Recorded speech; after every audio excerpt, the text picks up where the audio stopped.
Hi, നമസ്കാരം. ജോലി കഴിഞ്ഞ് വരുമ്പോൾ പച്ചക്കറിയൊന്നും വാങ്ങാൻ പറ്റിയില്ല. എന്നാൽ പിന്നെ ഇവിടെ ഉള്ളത് എന്താണെന്ന് നോക്കാം എന്ന് കരുതി. അപ്പോൾ തക്കാളിയും ഉള്ളിയും മാത്രമേ ഉള്ളൂ.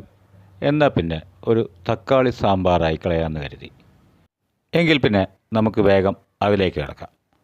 ഒരു കുക്കറെടുത്ത് അല്പം പരിപ്പിട്ട് കൊടുത്ത് അരിഞ്ഞു വെച്ച തക്കാളിയും ഉള്ളിയും ചേർത്ത് അതിൽ 2 പച്ചമുളക് ചേർത്ത് അല്പം മഞ്ഞപ്പൊടിയും മുളക് പൊടിയും സാമ്പാർ പൊടിയും ചേർത്ത് കൊടുക്കുക.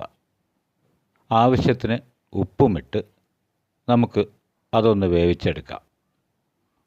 ഒരു 2 വിസിൽ വരുമ്പോൾ നമ്മൾ അത് വാങ്ങി വെച്ച് ഒരു പാത്രം സ്റ്റൗവിൽ വെച്ച് അതിലേക്ക് ഈ സാമ്പാറിനെ ഒഴിച്ചു കൊടുത്ത് അല്പം വെള്ളം ഒഴിക്കുക.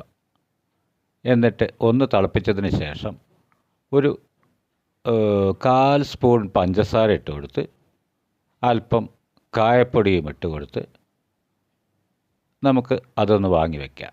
അതിനുശേഷം ഒരു ചീനിച്ചട്ടി അടുപ്പത്ത് വെച്ച് ഉലുവ ഇട്ട് കൊടുത്ത് കടുകും മുളകും കറിവേപ്പിലയും എല്ലാം കൂടി ഒന്ന് വറുത്തെടുത്ത് ഈ സാമ്പാറിലേക്ക് ഒഴിച്ച് ആവശ്യമെങ്കിൽ മല്ലിയില ചേർത്തി അത് വാങ്ങി വെച്ച് ഉപയോഗിക്കുക.